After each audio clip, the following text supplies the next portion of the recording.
unhand the plant, sir. I left the freaking window open, didn't I? Okay, it's fine. It's fine, it's all good. It's fine. I'm not angry, you're angry. Why am I like this?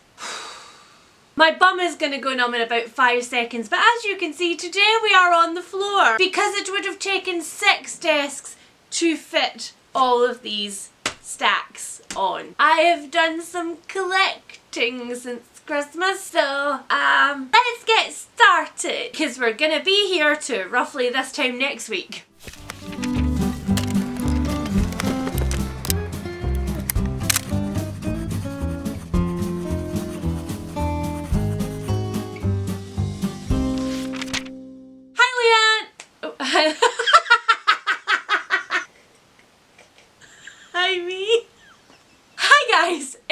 And welcome back to a new video. As you may have surmised from the title of this video, today we are here for a book haul. Have I brought you some rather large book hauls on this channel?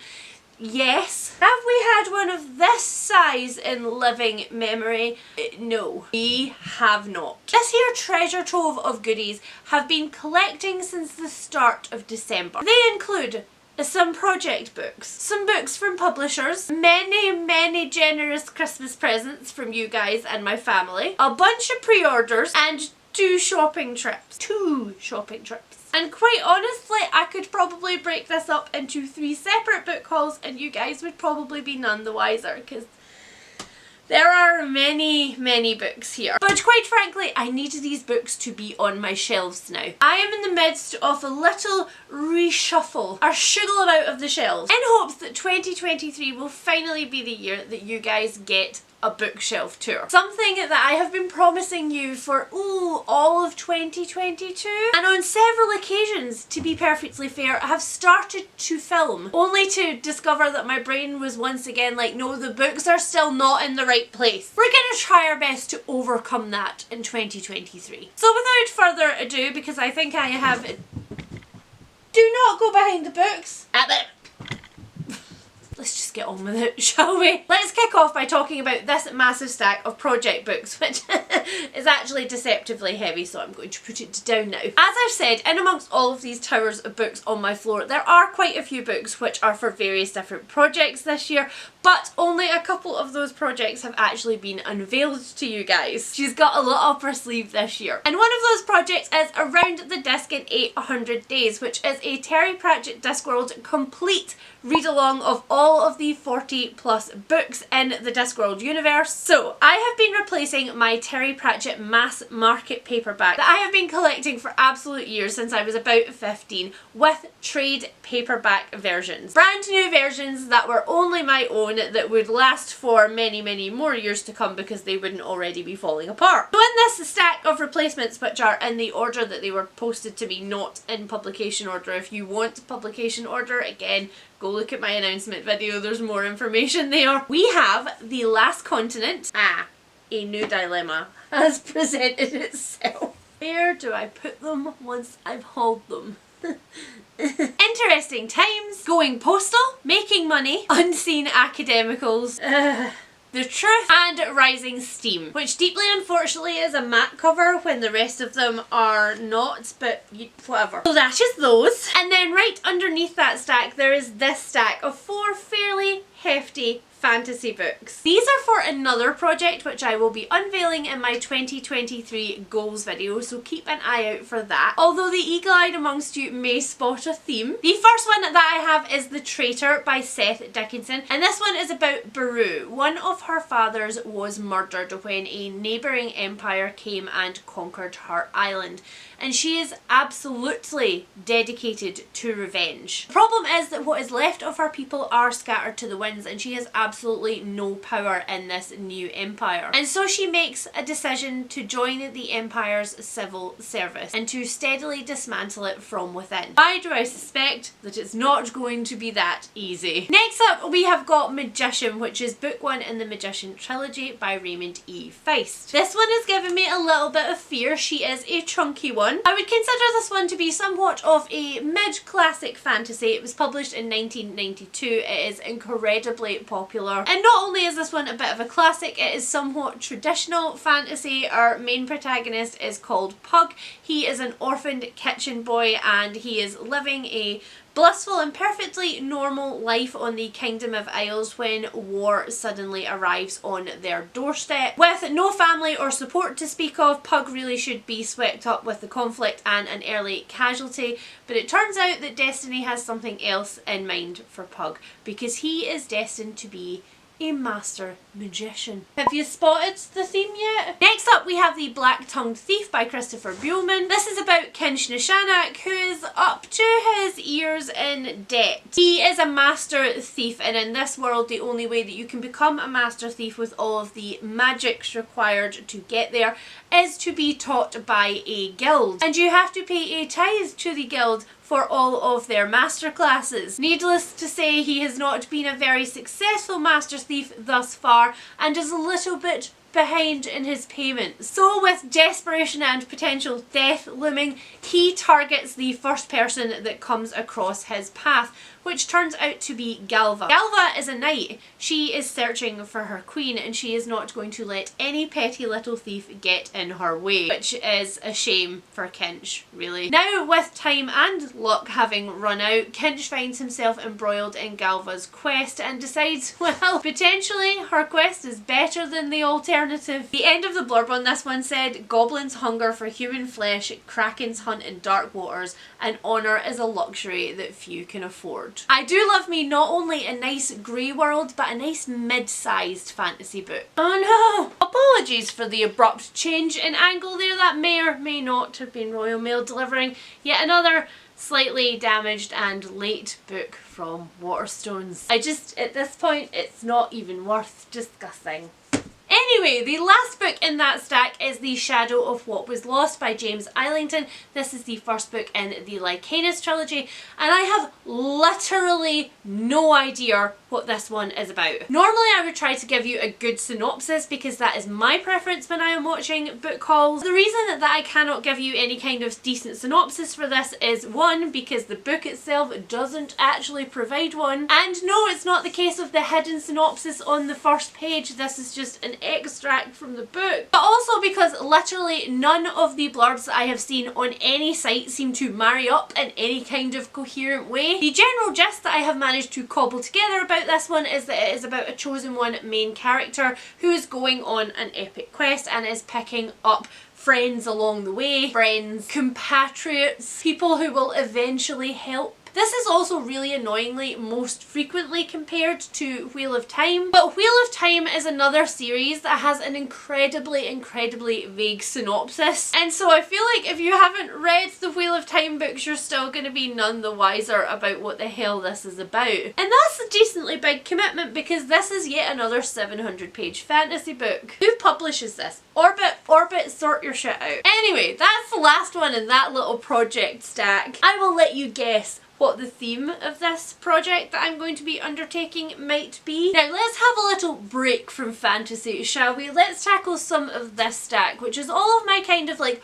horror, creepy, speculative, spooky, mildly ghostly stuff. And the first book on top of it is The Cloisters by Katy Hayes, and we just need to take a moment to look at the beauty of this book. Not only do we have this beautiful foiled cover and of course a beautiful foiled back, but these are the sprayed edges and these are the end papers. So this one is about our main character, Anne Stillwell. She is thrilled to have just newly turned up in New York and to be hoping to work for the summer at the Metropolitan Museum of Art in some of its beautiful galleries. But when she gets there, instead of working in said beautiful galleries with very famous paintings, she is instead assigned to the Cloisters. Cloisters are actually the Met's Gothic and Renaissance Museum, and they include the gardens there, which is not exactly where she is thrilled to be sent. But when she gets there, she discovers that the community of academics in the Cloisters is very small and very close-knit,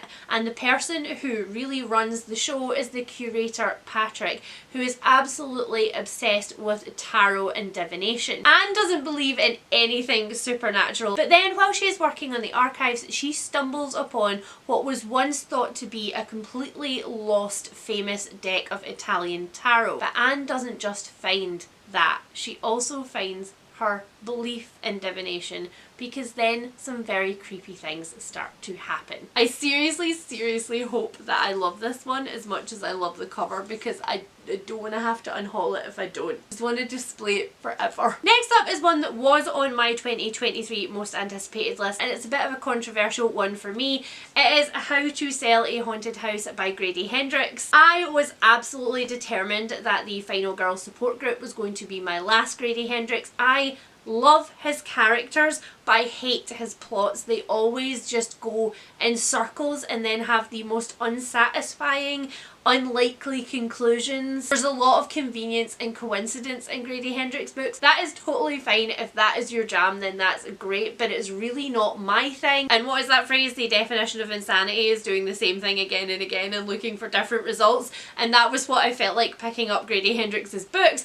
But the minute that I said, I think I'm done, this one was announced. And of course, would I be me if I didn't pre-order the Haunted House book? I do not think that I would. So I ordered it. Here it is, and this is absolutely, you have heard it here first, this is absolutely my last shot with Grady Hendrix. If it doesn't work out for us in this one and you see me buying another one, you are allowed to drag me in the comments. This one has a fairly run-of-the-mill haunted house synopsis, I guess. It is about a brother and a sister who, after the pepperoni, which is another thing that I'm not so keen on in this book, I really discovered through a couple of books that I read in 2022 that I really do not want any mentions of the pepperoni or anything that happened during it in my fiction. It's just not for me. But here we are with this brother and sister who are absolutely broke after the pepperoni, and the only asset that the two of them have left between them is this house,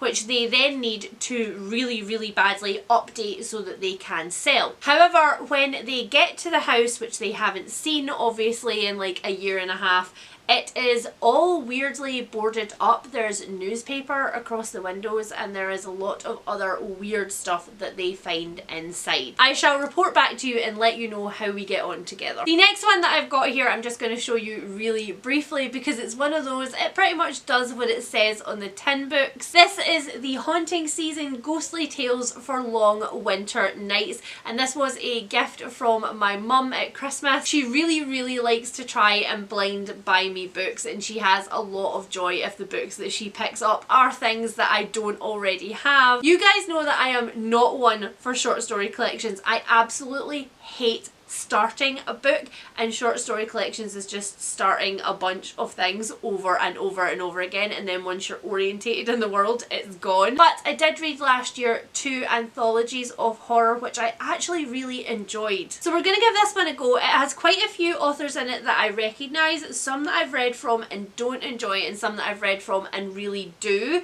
so we shall see. Next up we have got What Moves the Dead by T. Kingfisher, and no, your eyes do not deceive you, I did very recently haul this one, I think actually in December, but it had this cover, and while this cover is lovely, it genuinely is, it is not this cover. I don't know precisely what is going on at the moment, because usually UK covers are overwhelmingly superior for me, but just at the tail end of last year there were a few books that were coming out that I was like, so I'm not going to give a long synopsis for this one. This is essentially T. Kingfisher retelling The Fall of the House of Usher, which is an Edgar Allan Poe short story, and this edition is not only stunning on the front, but she is stunning under the dust jacket and on the end papers. Oh, okay, before we sample another one of these stacks, because that is not either the end of the fantasy or the end of the creepy, speculative and horror stack yet, let's tackle these 3 books because they all come from the same author, who is yet another author that I became a little bit obsessed with in 2022 after reading the first book in one of her series twice. Yeah, you heard it right. I read 2 books twice in 2022, which is a completely unheard of thing for me. The author that I am talking about is of course Olivie Blake, and the book of hers that I read twice last year was the Atlas 6. And so of course one of the books that I have here is the Atlas Paradox, which is the second book in the Atlas 6 series. The Atlas 6 is in short about a group of magicians who are offered a chance of a lifetime. They are recruited by the Alexandrian Society, who are the keepers of all magical knowledge, to themselves train to be the keepers of all magical knowledge. Except it's a contest and only some of them are going to make it to the end,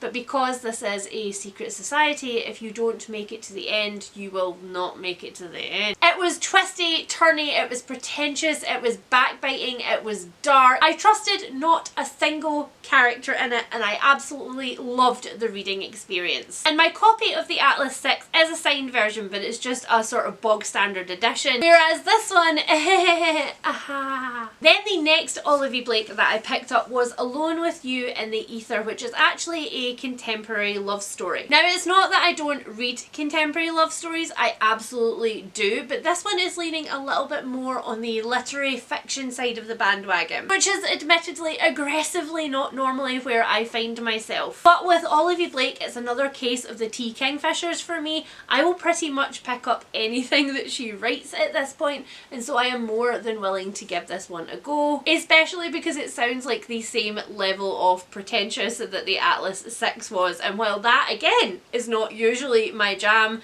somehow she just makes it work. And also, of course, before I get into the synopsis of this one, this is a stunning cover and it has absolutely stunning sprayed edges also, and the buttery yellow of this gives me sheer joy. Oh, and I should point out that all of my sprayed edges editions so far in this stack have all been Waterstones exclusive editions, which again are very nice if they turn up on time, undamaged, and without stickers that leave horrible marks all over the covers. Anyway, my current spiciness about Waterstones aside, this one is about Aldo and Reagan, who meet one day completely by chance at an art museum and then find that their life following that chance meeting are never the same again. It says in the blurb, he manages his destructive thoughts with compulsive calculations about time travel. She is a bipolar counterfeit artist undergoing court-ordered psychotherapy.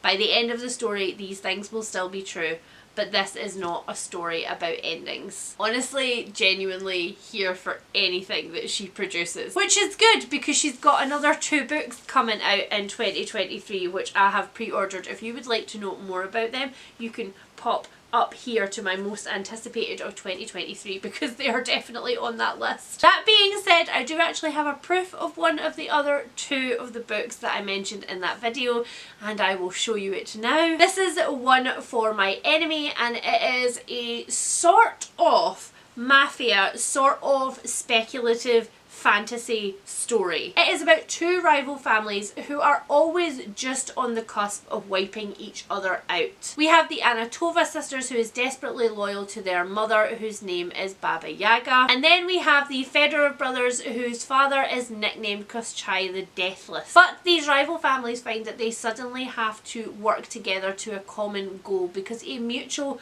threat has arrived in their territories which could wipe both of them out forever. Alright, let's try and tackle all of the non-fiction stack in one go. First up, we have got another one in the 404 Inklings series, which I really enjoy. This is a non-fiction series from a small publisher here in Scotland that publish these really short deep dives into some very specific topics. This one is called Blind Spot, Exploring and Educating on Blindness by Maud Rowell, and it was a gift from my lovely friend Sarah, who unfailingly insults me in the best ways in the gift notes that she sends, and it just makes me really happy when I open it and get like a full-on throat attack. And from what I can gather from the short synopsis on this one, which are sometimes purposefully a little bit vague, Maud Rowell is exploring blindness in a way that we maybe don't think about it. It says that she takes us on a whirlwind tour through time and space from Japanese tube stations to the 18th century museum to showcase what the world looked looks like for someone who does not see. Next up is a book that is actually inspired by Sarah that I purchased for myself. Sarah is always reading a lot of really weird niche non-fiction, and she talked about this one a while ago and it just never left my head after that, so I had to pick it up. This is Hidden Valley Road by Robert Colker, and it is an exploration of one American family. Here are all of the children that family produced, and every single one of the children were affected in their lives by schizophrenia, which is a statistic anomaly. The oldest in this family was born in 1945 and the youngest in 1965, and of course that was a very, very difficult time if you had mental health problems in our society, particularly in America, for a lot of different reasons. So I'm looking very, very forward to reading this one, although I'm a little bit afraid of what I'm going to find in the pages because psychologists in the 70s employed quite a few interesting techniques when they were studying their subjects. Another one that I picked up for myself after actually watching all of the TV adaptation of is Under the Banner of Heaven by Jon Krakauer. This is Jon Krakauer's investigation into one family of fundamentalist Mormons who really kind of went massively off the rail. They were a very big family. People thought a lot of them. They helped a lot of people in the community, and yet somehow the family went from really well regarded in the church to on the run as murderers. The TV adaptation of this was incredibly freaking bleak, but it was really, really fascinating. And this is of course the TV tie-in edition, which I really don't care about. I'm very unlikely to keep this book after I read it, and that is because I don't really enjoy Jon Krakauer as a author. I am so fascinated about this case that I will put up with his writing style just to find out more about it in depth. Next up we have a memoir which I found completely at random, but I am so excited for, and it is Takeaway by Angela Hugh. It's subtitled Stories from a Childhood Behind the Counter. Angela Hugh grew up essentially in her parents' Chinese takeaway, which they owned in a very small town, I think in the 80s, which really was when Chinese and Cantonese takeaways were becoming more established in the UK. Their family never actually became part of the community themselves and suffered quite a lot of systematic abuse over the time that they owned this, which really shaped how Angela feels about her life in Britain. I may yet also pick up the audiobook to go along with this because Angela actually narrates it herself, which I think is something special when you can listen to a memoir read by the author. But yeah, this one is very close to the top of my list. Next up I have a Christmas gift from the lovely Catherine. Thank you so much for sending this along and for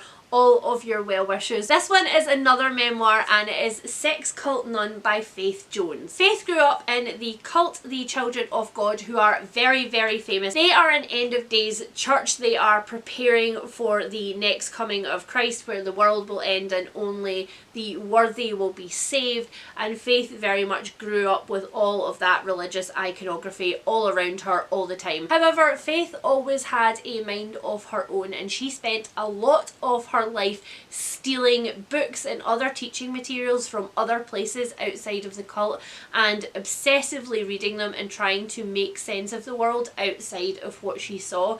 And at 23 she finally made the very scary decision to make a sharp exit and to escape. And then finally actually clearing a stack, clearing my non-fiction stack, we have this one. I'm going to read it and I'm probably not going to talk about it. There are enough voices other than mine creating discourse about this book right now. I don't think I'm going to add any particularly interesting perspective to it, but I am a great believer in reading the actual source text, because if I am going to have it involuntarily shoved in my eyeballs, then I want to know what is actually true versus what news reports and social media are telling me is true. I really do believe that if you haven't read it, then you don't really get to have an opinion on it. Okay, let's tackle the small stack of graphic novels that I have next before we return to some of our other categories. First up, we have got a series that I don't think I need to do much of an introduction for, because if you've hung out on BookTube for more than 5 minutes, you probably already are sick of hearing about it.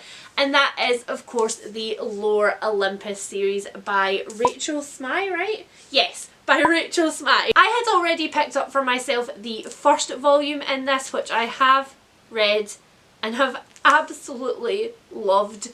and adored. But in the Waterstones end of year sale, they had some titles that were between 50 and 75% off, and volumes 2 and 3 in their exclusive cover editions were half price. So I picked myself up the other two. I have just started, as you can see from my bookmark, volume 2, and it is ruining me. I have not felt like this about a romance in books of any kind for a really, really long time, like a really, really long time, and there's just something so freaking special about these graphic novels. And again, I am absolutely sure that I am not the first person to tell you that. My foot space is getting smaller now, not bigger. The next one I don't really need to say very much about. It's the second installment of Dinosaur Philosophy. Dinosaur Philosophy is a huge hit on Instagram, which is where I get a lot of my comic fixes. Illustrators who do 4-panel comics specifically for Instagram, just, they are my absolute jam. It says on the back that it's a comic about dinosaurs finding meaning and being together, and that is really exactly what it is. These are great tiny gifts. Next up, I have 2 graphic novels in a series that have just arrived. These are entirely the fault of Steph from Steph Loves, because I spotted them in one of her either wrap-ups or hauls not that long ago, and I fell in love with both the premise and the artwork of these. These are Garlic and the Vampire and Garlic and the Witch by Brie Paulson, and they are about this little gorgeous garlic bulb. She always feels like in her life in the garden she is constantly doing the wrong thing, even though her friend Carrot tries to reassure her at all times. And then one day a bloodthirsty vampire comes to settle near the village of vegetable people, and finally Garlic thinks that maybe she has found her calling. The artwork in these is just so cottagecore. I love the muted palettes, they're just beautiful, and the dedication at the start of the first one says, "For all of the anxious bulbs," and that's me. I am going to tackle the tiny amount of thrillers and mysteries that I have before I shuttle us back to horror, speculative stuff and fantasy. There's just so much still on the floor, and I need it not to be on the floor anymore. So that brings us to the other one that has no gift note to go with it. Oh, sorry guys. I strongly suspect that this was actually the second part of Sarah's present to me. I think she sent me the 404 book and also this one, and I know she'll forgive me if I've got This is Nothing More to Tell by Karen M. McManus, and it is another one of her YA thrillers, which I have had both really big hits with and really big misses with. This one is about Bryn. She left her hometown 4 years ago after the brutal murder of her favourite teacher. She's never really entirely gotten over it or has been able to stop thinking about it, and she's fairly sure that the people who found his body have not told everything that they know to police. And now, all these years later, Bryn has got an internship at a true crime blog, and she decides that this is a story that she cannot let go. Next, another thriller that I picked up myself, which is actually fairly rare these days, and again I'm going to talk more about that in my goals video, but thrillers are accounting for less and less of what I read for a lot of reasons that I will get into. But this one is Reprieve by James Han Matson, and the reason that I picked it up is because I'm a little bit obsessed in real life with escape rooms, especially escape rooms that you can do from your living room, the like exit games that are like card escape rooms, and the ones that come with little sets that you can build and stuff. That kind of stuff just really makes me happy, like really makes me happy. And this one is described as a thriller about a full contact escape room, and the very beginning of it begins when one of these people who entered this escape room is being interviewed by police, and they're like, so what did you actually see when you went into room 3? And that was enough for me. That was all I needed to believe that I might find this one fun. And I'm not gonna lie, I don't need this to be the best thriller that I've read in my life. I just need it to be freaking entertaining. I need it to be an entertaining escape room mystery. That's all I want from it. Please deliver this. Next up, another of my most anticipated books that I did talk at some length about in my 2023 most anticipated books video. This is The Mysterious Case of the Alperton Angels by Janice Hallett. Janice Hallett, of course, wrote The Appeal, which is a mixed media thriller written entirely in text messages and leaflets, pamphlets, emails. There's a couple of interviews in there, I think, and this one is a return to the form of that one because her second one, The Twyford Code, was also written in an experimental format. It was transcribed audio files, but it didn't hit the same for me, and actually the longer I think about that book, the more I want to lower the rating again and again. So I am hoping that this one is more of The Appeal and less of Twyford Code, because it is once again written entirely in emails, found documents and WhatsApp messages. This one is about a true crime author who has found a cache of documents from an unpublished book which was being researched by somebody else about the Alperton Angels, who were a religious cult. Is there a theme? Maybe. Years and years ago, one of the cult members was accused of having given birth to literally the Antichrist, and she ran with her baby to police and was absorbed into the foster care system. And now, all these years later, the main character in this is racing against time to publish a book about the Alperton Angels before a fellow true crime author publishes one first. And the only way that she can really truly say that she's got the scoop is if she finds the mother and the baby. So it is another really twisty, complicated premise from Janice Hallett that has like a lot of different layers and moving parts to it, and I'm really looking forward to it. I almost picked it up as soon as it landed in my mailbox, not gonna lie. So I'm just gonna put it down here so that I don't. Yeah, I'm just going to put it there. Okay. Oh, the mystery has been solved! The mystery of the Tea Dragon Society has been solved! I just picked this one up, which was sent to me by the lovely Steph from Novelty Corner. This is None Shall Sleep by Ellie Marney, and I was just reading her super sweet note. I love Steph. I love Steph. Her channel is criminally underrated. Go and watch her. I will link her down in the description below. So I was reading her like super sweet little note, and I discovered that behind it was another note. Behind it was this one, which goes with the Tea Dragon Society. So Steph sent me this one too. So I feel vindicated. So we're only missing one. We're only missing one gift note in all of this.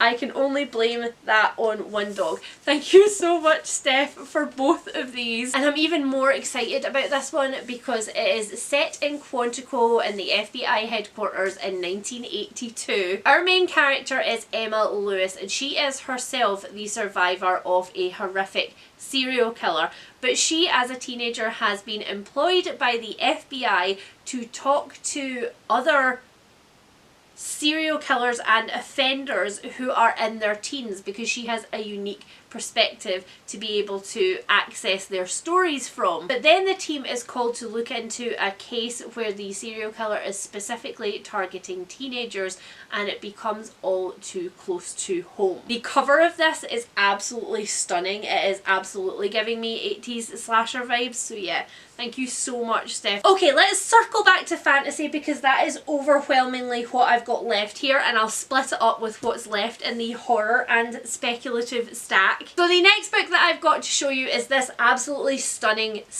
edition of Godkiller by Hannah Kaner, and this is the one that literally just came through in the post while I was filming, so that's why it doesn't have the horrible sticker removed, but I'm not going to take it off on camera because I know it's going to take me ages to get the glue off from underneath. This is the exclusive Waterstones edition. The cover is absolutely beautiful, but it does have these stunning sprayed edges and also these end papers. So again, I won't give a full synopsis on this because I have talked about this quite a lot in my most anticipated video, but this is about Kissin, who is a god killer, and one day she discovers a god that she is unable to kill, the god of white lies, and that god is tethered to a small human child. So I will let you know what I think, as will probably everybody else in the fantasy booktube sphere in the entire world, because this is a very highly anticipated book by lots of people. Oh good, another one that I don't have to go into too much tremendous detail for. This is trying to take me out apparently.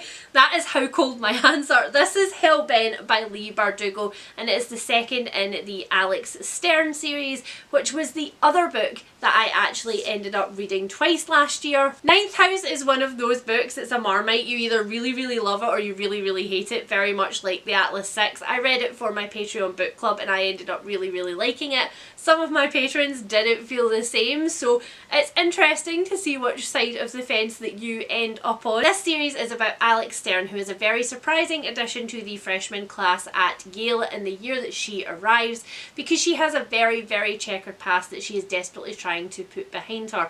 But the cost for getting to forget about her past and study at Yale is that she has to monitor all of the secret magical societies there. And bad stuff happens, as it does in most dark academia novels. Very bad stuff happens, and I liked all of it. I liked all of the bad stuff. I was a fan of it. Next up is a funny one because it is one that was absolutely not on my radar for 2023 releases, but the week before it came out I literally had it shoved in my face by so many of my friends that I was like, okay, I will pick it up, and I ordered it, and here it is. This is Emily Wilde's Encyclopedia of Fairies by Heather Fawcett, and from what I understand this is a fantasy which is set in our world, and I think the late 1800s, correct me if I'm wrong, that is a bit like Marie Brennan's Lady Trent series in that it's a slightly alternative version of our world wherein the fantastical exists, so in this case fairies, and we follow Emily Wilde as she travels to a new village in I think Norway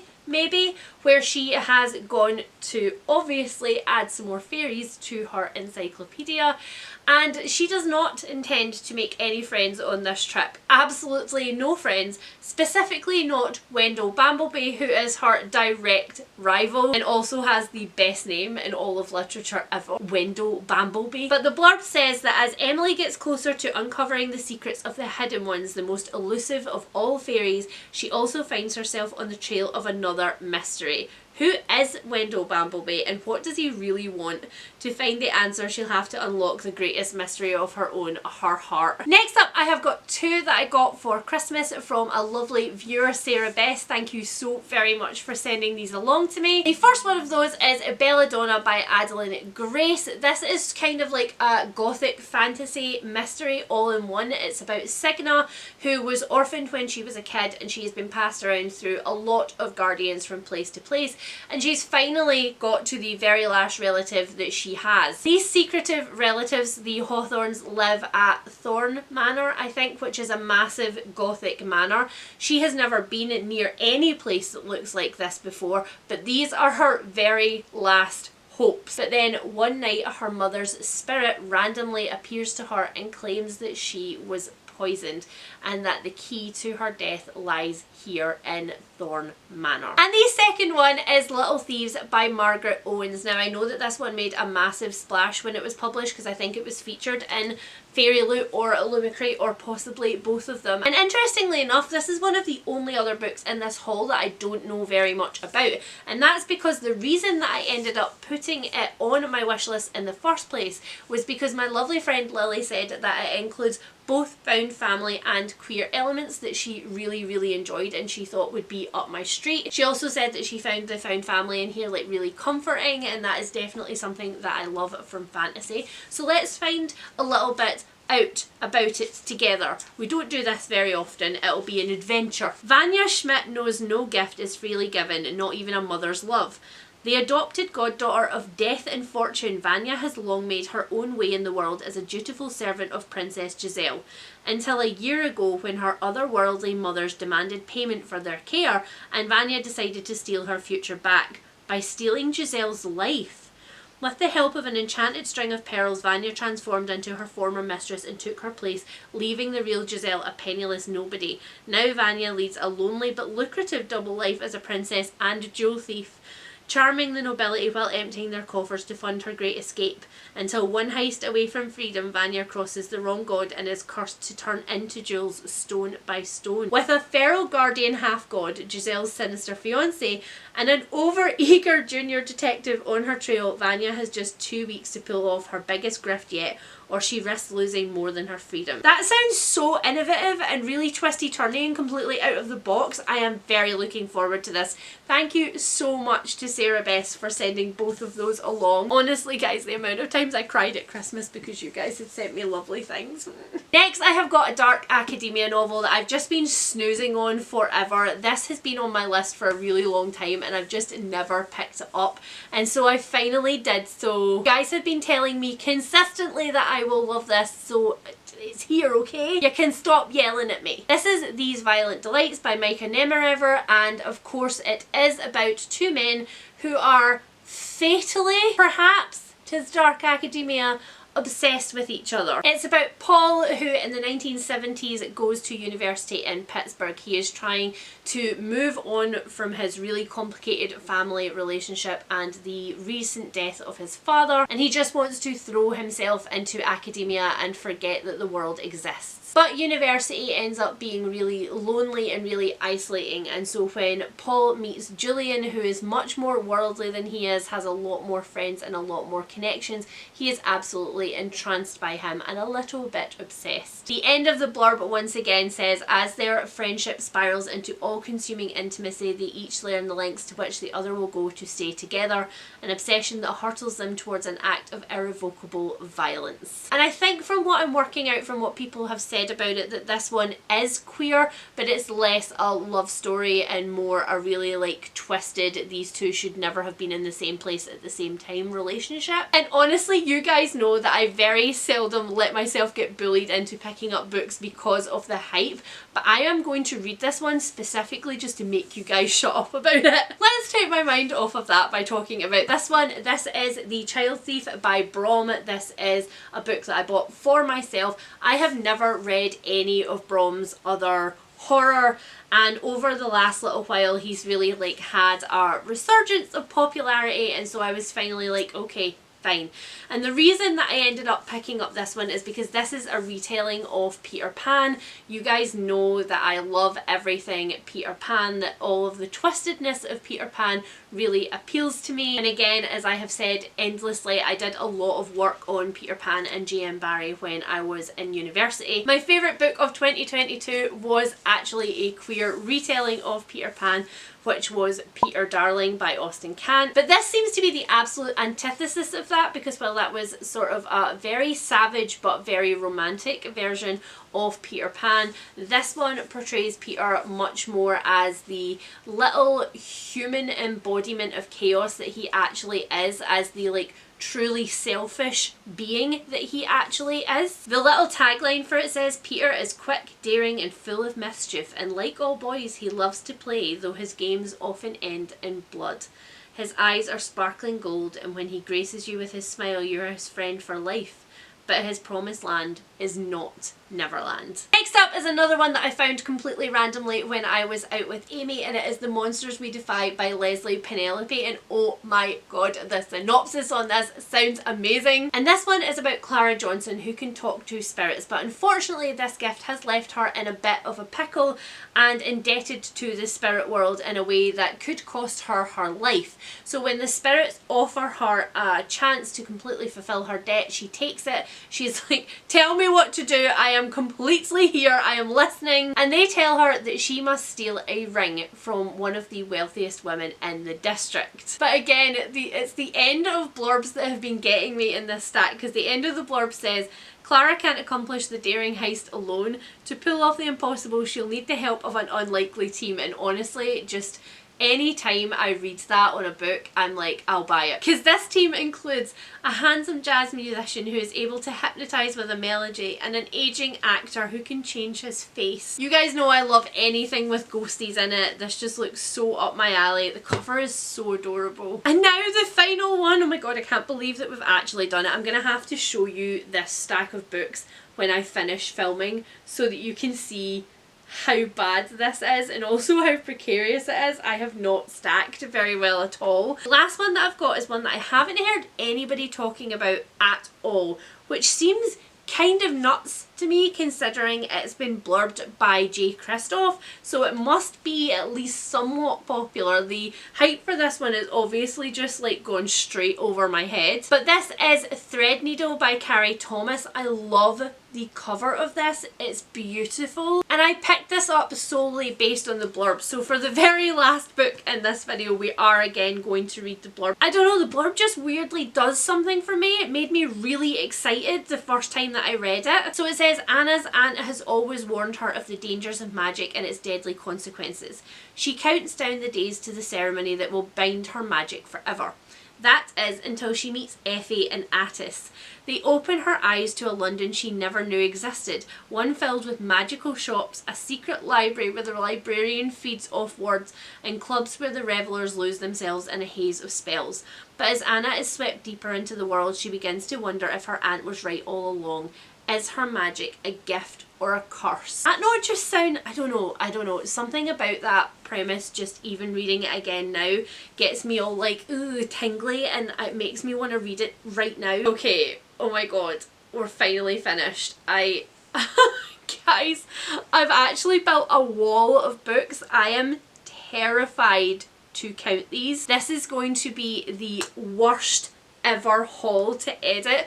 I actually, mid filming this when I was changing batteries, asked Instagram like, what is the maximum amount of time that you would listen to me haul books for? And the overwhelming response is we will watch any length of time, which we'll see in practice if that actually happens or not. I hope that you have enjoyed this first book haul of 2023, which does always tend to be a somewhat larger one, but not this large, and that you are excited not only to pick up some of the books that I've talked about here today, but also that you are excited for my goals video where I have a lot to say on the way that I buy books in 2023. If you guys have made it all the way to the end of this, then leave me the little emoji that's like happy but it has the sweat drip, you know, like happy but anxious. Please tell me if you have read any of the books that I've hauled here today and if you think that I am going to like them. And please also tell me down in the comments what is the most recent book that you have bought for yourself, the most recent book that you are excited about. If you are new here and you would like to stick around while I read some of these this year and tell you what I think about them,